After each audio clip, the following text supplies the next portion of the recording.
नमस्कार उपस्थित शेतकरी बंधूंनो, मागील 7 वर्षापासून नागपूर येथे विदर्भातीलच नव्हे तर विदर्भ मध्य भारत पण प्रामुख्याने विदर्भातील शेतकऱ्यांना शेतीचं नवीन तंत्र पाहायला मिळावं आणि ते पाहिल्यानंतर त्या शेतकऱ्यांनी ते आपल्या शेतामध्ये ते आत्मसात करावं यासाठी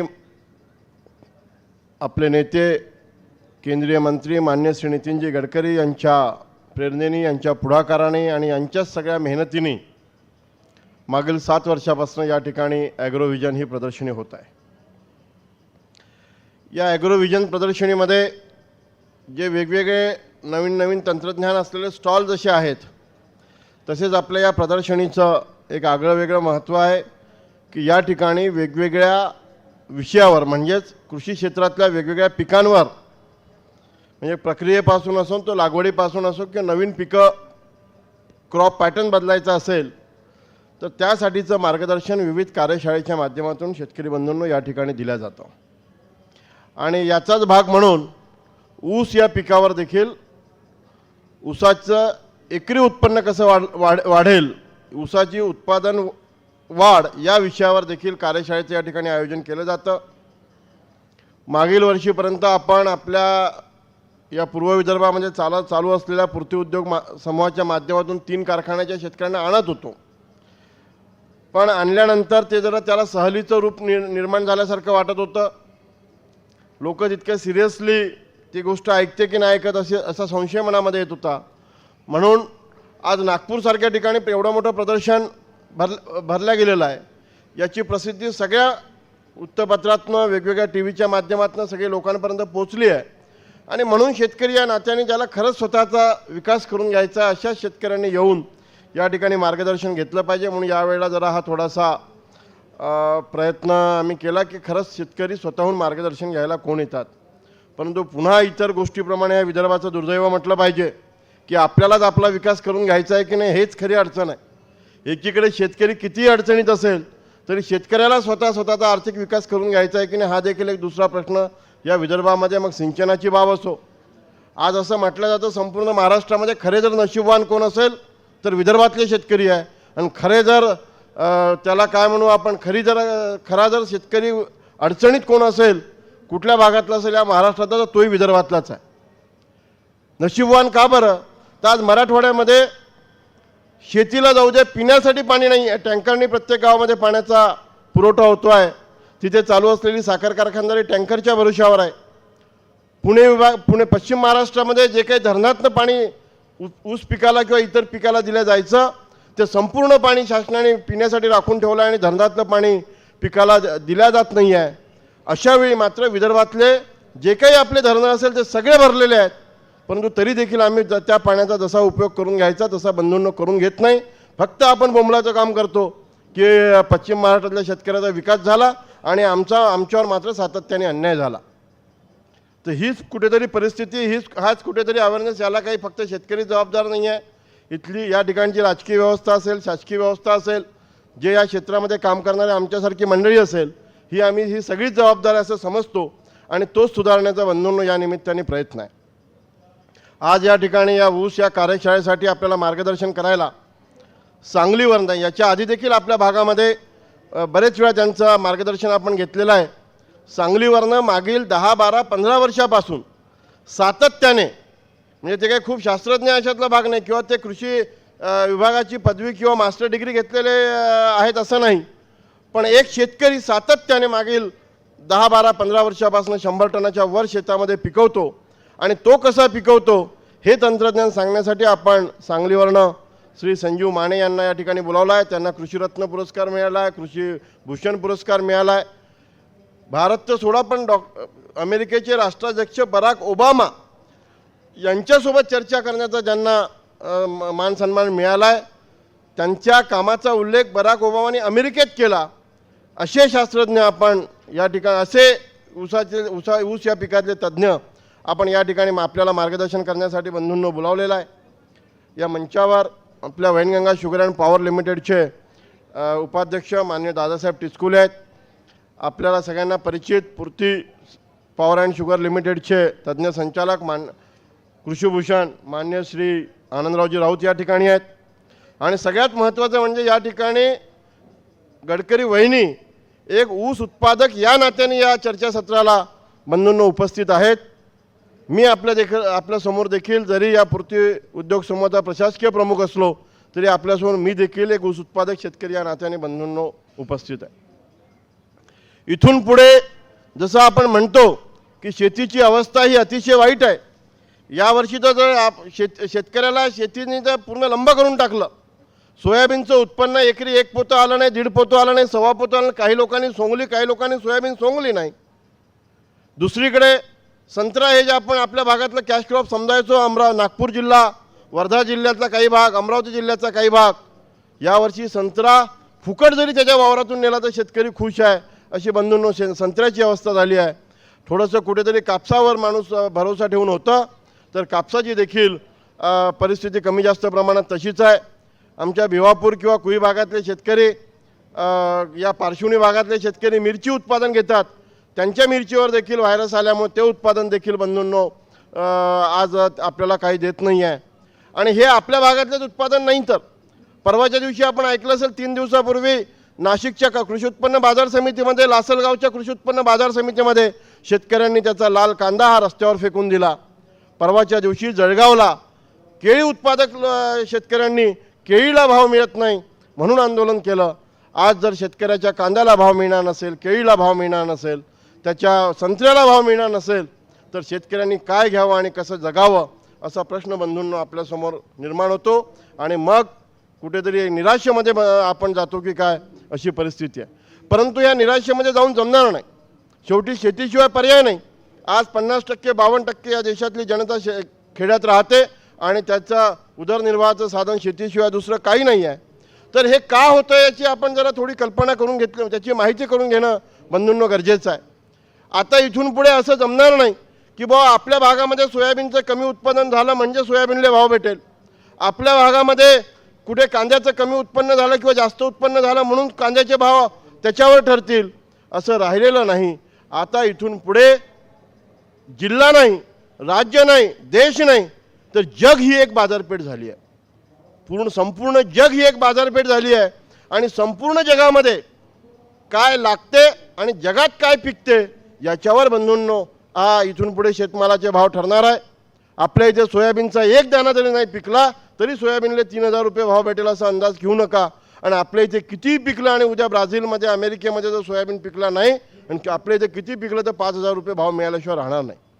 आता इथल्या शेतकऱ्याला त्याच्या कृषी मालाची स्पर्धा ही जागतिक स्तरावर करायची बंधूंनो वेळ आली आहे. तुम्ही WTO सारखे आता जे या मुक्त व्यवस्थेचे प्रणेते होते माननीय शरदजी जोशी, ज्यांचं नुकतंच 2 दिवसापूर्वी दुःखद निधन झालं, तर डंकेल प्रस्ताव, WTO या गोष्टी आपल्या कानावर पडायला लागलेल्या आहेत.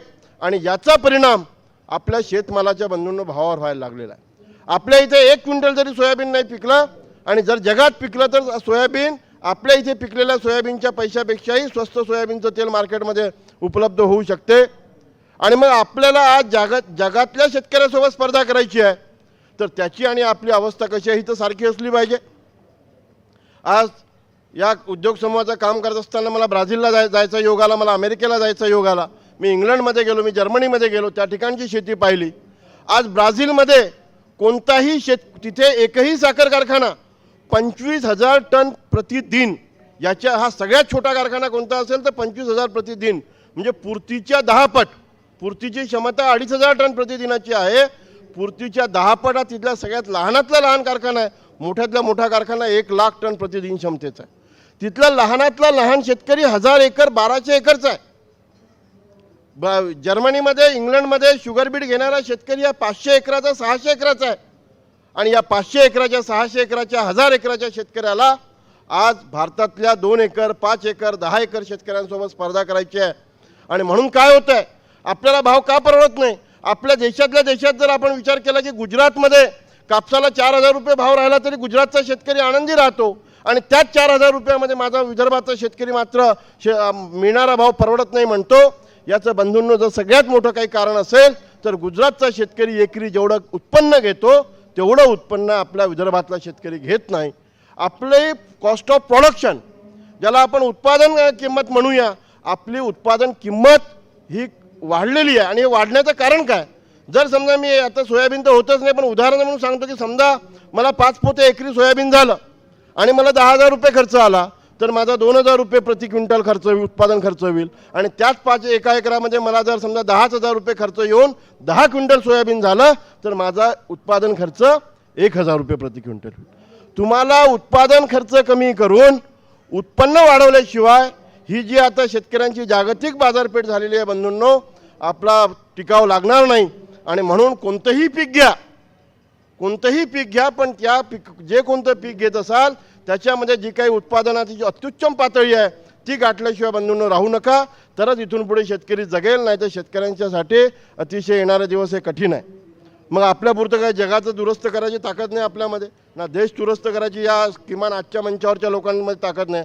पण जे काही पृथ्वीचे हे ऊस उत्पादक शेतकरी आहे यांना दुरुस्त करण्याचा, यांना कुठेतरी थोडीशी जगाची माहिती देण्याचा प्रयत्न या कार्यशाळेच्या निमित्ताने आहे.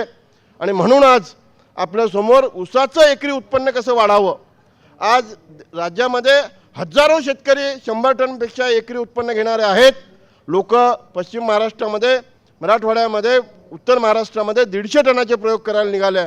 आणि अजून कुठे तर अजूनही आपण विदर्भामध्ये पुन्हा 50 टन 60 टन हेक्टरी म्हणजे 20-25 टन एकरीच्या वर बंधूंनो जात नाही आहे. परंतु हे चित्र काही असंच आहे का? मागच्या 2-3 वर्षापासून सातत्याने आपण जे प्रयत्न करतो आहे, आज आडसाली ऊस आमच्या इथे लागलेले शेतकरी, आज हा एक सचिन मेहर नावाचा भुगावचा शेतकरी आहे, त्याला 1.5 एकरामध्ये 167 टन ऊस झाला, म्हणजे हा 105 टनावर गेला. आमचा भुगावचा दुसरा दीपक महाकाळकर, त्याचं 3 एकरामध्ये त्याला 1.25 टन ऊस झाला. हा देवेंद्र वंजारी भुगावचाच, याला 1 एकरामध्ये 108 टन ऊस झाला. म्हणजे आता इथून पुढे पश्चिम महाराष्ट्रातले संजीव माने साहेब तुम्ही आलेत, बरोबर आहे, आणि तुमच्याच मार्गदर्शनाखाली चालू आहे. आज मी या ठिकाणी एक शेतकरी आला नाही आहे भिवापूरचा, मी मागच्या आठवड्यामध्ये सांबारे नावाचा त्याचा प्लॉट बघायला गेलो होतो, कारण मला माझ्या कृषी विभागाच्या लोकांनी सांगितलं की साहेब हा प्लॉट 100 टनाच्यावर नक्की येणार आहे. आणि हा 100 टनाचा प्लॉट विदाऊट ड्रीप होता, हे महत्त्वाचं. तर आत्ता मी ज्याची माहिती घेतली त्याची कटाई चालू आहे. पूर्ण त्याच्या 32 आणि 37 अशा काहीतरी 79 सऱ्या आहेत, त्यातल्या 32 सऱ्याचा ऊस तोडून आला. 87 टन ऊस कारखान्यामध्ये बंधूंना पोचलेला आहे. इथून पुढे 100 टनाच्या वरचे शेतकरी बघायला पश्चिम महाराष्ट्रात जायची गरज नाही आहे. फक्त आपला शेतकरी या ठिकाणी, हा भुगावचा असो, रानमांगलीचा असो, पळसाडचा असो, वरंब्याचा असो, हा शेतकरी जे काही करतो, या मंचावरनं जे काही मानेसाहेब तुम्हाला इथून पुढे मार्गदर्शन करणार आहेत ते बंधूंनो करण्याची गरज आहे. आणि आपलं एकरी उत्पन्न वाढवायचं आहे. आणि एकरी उत्पन्नाच्या बाबतीत मी एकाच वाक्यामध्ये सांगेल आणि माझं प्रास्ताविक संपेल की किमान या 21व्या शतकामध्ये शेती करायची असेल तर आधुनिक तंत्रज्ञानाशिवाय पर्याय नाही. आणि आधुनिक तंत्रज्ञानाची सुरुवात कुठून होत असेल तर बंधूंनो ती ड्रीप इरिगेशनपासून होते. काळाच्या ओघामध्ये ऊस उत्पादक शेतकऱ्यांच्या बाबतीमध्ये मग हा फक्त काळाचा महिमा आहे की 2 वर्षाने होईल की 3 वर्षाने होईल की 5 वर्षाने होईल, परंतु या राज्यातल्या शेतकऱ्याला ड्रीप केल्याशिवाय ऊस लागवड करता येणार नाही असा कायदा आगामी दिवसामध्ये बंधूंनो येण्याची शक्यता आहे. म्हणून मी आपल्याला विनंती करतो की उत्पादन वाढीची सुरुवात ड्रीपपासून होते. 21व्या शतकातल्या शेतीच्या क्षेत्रातल्या तंत्रज्ञानाची सुरुवात ड्रीप इरिगेशनपासून होते. तर किमान यावर्षी हे ॲग्रोव्हिजनमधून आपण घरी जात असताना मी माझा ऊस हा ड्रीपवर आणील हा संकल्प करून बंधूंना आपण या ठिकाणी गेला तर या ॲग्रोव्हिजनचा काही फायदा झाला असं आपण समजूया. याच्याबद्दलची छोटीशी स्कीम सांगतो. खरंच ज्या ऊस उत्पादक शेतकऱ्याला जर ड्रीप करायचं असेल, माझं म्हणणं त्याला पटलेलं असेल आणि तरी आज शेतकऱ्याच्या आर्थिक परिस्थितीची आपल्याला जाणीव आहे, त्याची इच्छा असेल तरी तो आपल्या शेतीमध्ये इन्व्हेस्टमेंट करू शकत नाही, गुंतवणूक करू शकत नाही, तर कारखान्याने एक स्कीम आणलेली आहे. कारखान्याने ड्रीप इरिगेशन आणि कारखाना अशा दोघांच्या मिळून एक स्कीम आणलेली आहे बंधूंनो, ज्याच्यामध्ये मग नेटाफेम असो, जैन इरिगेशन असो किंवा इतर ड्रीप इरिगेशनच्या कंपन्या असो, यांनी आता स्वतःच्या बँका काढलेल्या आहेत आणि स्वतःच्या बँकेमार्फत ते ड्रीप इरिगेशनसाठी फायनान्स करतात. जवळजवळ 85% फायनान्स या बँका तुम्हाला करायला तयार आहे. याची एक अडचण होती की जर बँकेतनं कर्ज घ्यायचं असेल तर आपण दुसऱ्या कुठल्या बँकेचं थकबाकीदार नसलं पाहिजे. आणि आज मला नाही वाटत माझ्या सहित या ठिकाणी जे कोणी शेतकरी बसले असेल ते थकबाकीदार नसेल, कारण ते तर आपल्या 5वीलाच पुजला आहे. म्हणून तो शेतकरी थकबाकीदार जरी असला तरी एक त्या नेटाफेम आणि जैन इरिगेशनच्या लोकांसोबत आपण करार केला की आमच्या ऊस उत्पादक शेतकऱ्याला तुम्ही त्याला कोणत्याही बँकेचं नो ड्यू सर्टिफिकेट, कोणत्याही सोसायटीचं नो ड्यू सर्टिफिकेट आणायला न सांगता आम्ही या शेतकऱ्याची गॅरंटी घेतो की पुढच्या 2 वर्षामध्ये याच्या ऊसातनं आम्ही या पैशाची कपात करून देऊ. आणि म्हणून तुम्ही त्याचा सातबारा गहाण ठेवू नका, त्याची जमीन गहाण ठेवू नका, त्याला कोणत्या प्रकारचं नो ड्यू मागू नका, पर तरी देखील तुम्ही त्याला 85% फायनान्स करा, त्याला अर्थसहाय्य द्या. म्हणून साधारणतः मी खर्च घेतला तर 1 हेक्टरला म्हणजे 2.5 एकरला 1.25 लाख रुपयापर्यंत ड्रीप इरिगेशनचा खर्च येतो. 5 फुटावरच ड्रीपची आपण लागवड केली, ड्रीप घेतलं पाहिजे. या 1.25 लाखामध्ये हे जर 85% पकडले तर जवळजवळ 1,05,000 रुपयापर्यंत आपल्याला ही बँक कर्ज द्यायला तयार आहे. मग राहिला 20,000 रुपयाचा प्रश्न.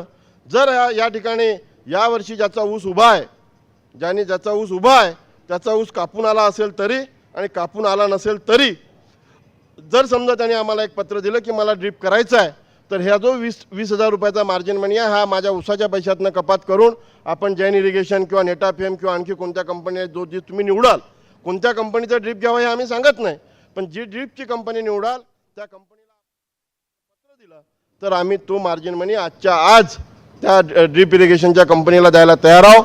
म्हणजे बंधूंनो, मानसिकता असेल, प्रश्न कठीण आहेत, अडचणी अत्यंत आहेत, पण तो अशाही परिस्थितीमध्ये जर इथून पुढे शेतकऱ्याला बाहेर निघायचं असेल तर आपण पुन्हा आपल्यापुरतं बोलू.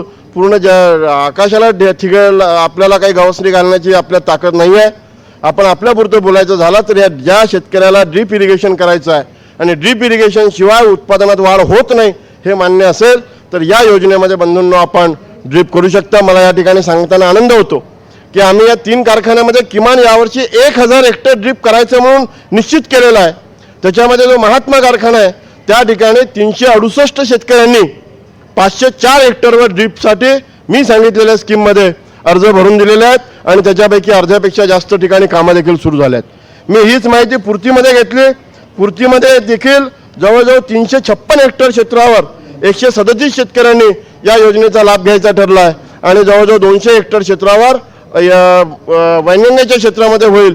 जर 1,000 हेक्टर क्षेत्र पुढच्या ॲग्रोव्हिजनपर्यंत पूर्तीच्या माध्यमातून जर ड्रीपवर गेलं तर मी या सगळ्या म्हणजे ॲग्रोव्हिजनचीच ती सफलता मानेल. आणि बंधूंनो, पुन्हा एकदा विनंती करतो, प्रश्न किती असू द्या, निगेटिव्ह विचार आपल्याला मनातून काढूनच टाकावा लागेल. आशेचा किरण डोळ्यासमोर पाहून त्याप्रमाणे आपल्याला वाटचाल करावी लागेल. म्हणून ड्रीप इरिगेशन करा, आडसाली ऊसाची लागवड करा किंवा लवकर म्हणजे समजा पूर्व हंगामीमध्ये ऊसाची लागवड करा. आपल्या ऊसाचं उत्पादन वाढवा आणि आज ह्या ज्या इतर पिकांचे जे काही हाल झाले आहे त्याच्यामध्ये किमान काहीतरी थोडंसं भरोशाचं पीक जर कुठलं असेल तर ते बंधूंनो ऊस आहे. म्हणून आपल्या जो 10 एकर असेल समजा तर आपण 5 एकर ऊस लावा, 5 एकर असेल तर 2 एकर लावा, पण कुठेतरी एक शाश्वत असं ऊस या पिकाचं उत्पादन घ्या अशी मी आपल्याला विनंती करतो आणि माझ्या शब्दाला विराम देतो. धन्यवाद.